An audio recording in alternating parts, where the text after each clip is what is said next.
Greetings, fleshy mammals, and welcome back to another Naruto Boruto Shinobi Striker build video. Today we're going to be putting together the ultimate Slug Sage build. Now, this one here I actually had a ton of fun putting together and just mixing and matching a bunch of the different Slug Sage jutsus, whatever would have fit. Now, this one is a healing type or support type build, and it definitely worked for me. Personally, I felt like it worked a lot better in base battle and capture the flag, but that's just me. So without further ado, let's get into it. Let's go! I'll erase you here.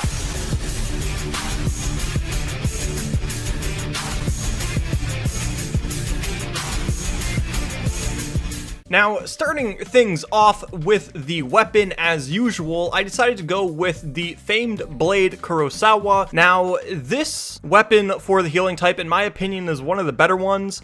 It's got 4 range, 4 speed, and 4 hit rate, so it's very, very good for getting combos in. Unfortunately, its attack power is only 2, but that doesn't really matter too much.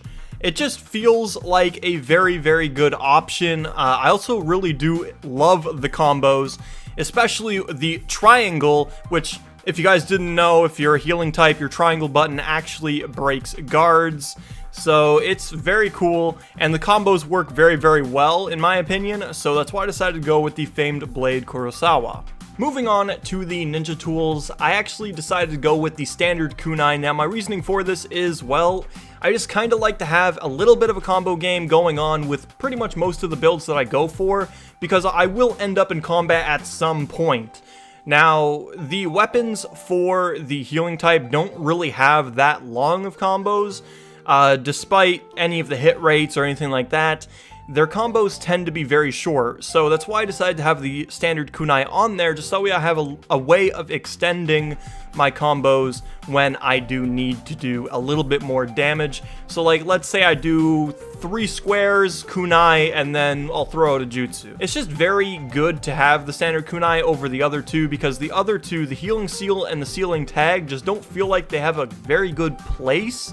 I feel like they're the weaker ninja tools of the 3, so that's why I decided to go with the standard kunai. I just really like to have a good combo game, a way to extend my combos and all that good stuff. Alright, moving on to the skills that I recommend using for this build. For the first skill, I recommend using Boost Status Ailment Duration. Now, essentially what this does is, well, exactly what it says. It boosts the status ailment duration, and this is very, very important for the healing type, especially because a lot of their moves and jutsus depend on status ailments. They are pretty much all status ailments, to be honest, and that's why it's very, very useful, especially for the jutsus that I have decided to go with, so this is very, very good. Alright, so moving on to the second skill, I decided to go with the shortens ninjutsu cooldown time. Now, this one is just a given for most builds. Having your jutsu faster is just better overall, especially as a healing type, because you're going to want to have your jutsus ready to A, heal, or B, disrupt, which is very, very useful for your team as a whole, in my opinion. And moving on to the third skill, which is your accessory slot. Now, this one you can use whatever you want, whatever you feel like works for you, but what I decided to go with is shortens the respawn time. Now, this is very, very important for support types or healing types, because, well, if you just so happen to die, you're going to want to get back to your team faster to give them more support. So that's why I decided to go with the shortens respawn time. Just in my opinion, it's more useful and it fits me a lot better, especially if I say fall off an edge, get hit by an ultimate, I'll get into the battle faster, and that's what I really, really like. Alright, moving on to the first ninjutsu, I decided to go with the Nervous System Rupture. Now, this is why I said the status ailment is very important, because, well, its ability, it basically reverses the movements for your opponent. So basically, they gotta move back to move forward, forward to move back, right to move left, and left to move right. Basically, it just reverses all their movements, which can mess a lot of people up, which is really, really good. And with the increased status ailment, that effect lasts a lot longer. On top of that, it basically is very, very good for capture the flag because it can get you pretty much cross map in one go. On top of that, you can use it as a combo ender. It acts kind of like a healing type Chidori, if you will. It's, in my opinion, one of the better offensive healing type ninjutsu, and that's why I decided to go with it. It's just very disruptive, and it does pretty good damage for what it is, so that's why I decided to go with it. Moving on to the second ninjutsu. Now this one is pretty much a given considering that this is a Slug Sage build. I decided to go with the Summoning Slug. Now this one, in my opinion, is very, very good for base battles and capture the flag, because once you put it on top of the point, it's very good at holding down the point and keeping people alive because it actually has a radius in which it heals. So you're able to keep your team alive on the point, and on top of that, it can actually mess with your opponent's targeting as well, adding another thing for your opponent to lock onto. Can be a little bit annoying and very disruptive. On top of that, it actually lowers the attack power of your opponents as well, which is very, very good. Unfortunately, the only downside to it that I can really think of is, well, it's got a 30-second cooldown, which is why I have the shorter ninjutsu cooldown times. It actually brings it down to about 25 seconds, if I'm not mistaken. So that's a very, very good reduction. So I definitely recommend the Slug. However, you can actually go with the Sage Palm Jutsu or the Paralysis Jutsu, or you can even go with the Cellular Activation Jutsu. That's also a very good one as well. You can go with any one of those, and they are all very, very good for healing and keeping people alive.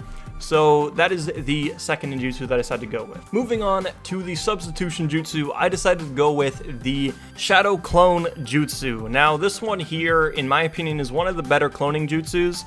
It's actually got the lowest cooldown out of the clone jutsus, and it also stops your opponent from locking onto you once you sub. Unlike the standard substitution jutsu, which is 20 seconds, which is a shorter cooldown, but when you do sub, your opponent stays locked onto you, so it's not very useful. So that's why I decided to go with the Shadow Clone Jutsu, because it is 5 seconds less than any of the other clone jutsus, and your opponent doesn't stay locked onto you when you do sub, so that's why I decided to go with the Shadow Clone Jutsu. Nothing really more to say about it. It kind of dies instantly, but you do get out of the combo, and the lock-on is lost once that happens, which enables you to get a nice, easy combo. Now, for the ultimate jutsu, I decided to go with, of course, the Slug Long Distance Healing. Now, this one, in my opinion, is very, very good for, well, healing types. You can go with the Shadow Pull Jutsu as well. That one is another really good jutsu that you can use, but I decided to go with the Slug Long Distance Healing because, well, this is the Slug Sage build. And, well, it's very, very good. It heals the whole map away, so you basically have full map heal. On top of that, it also raises the defense of your teammates and removes any status elements.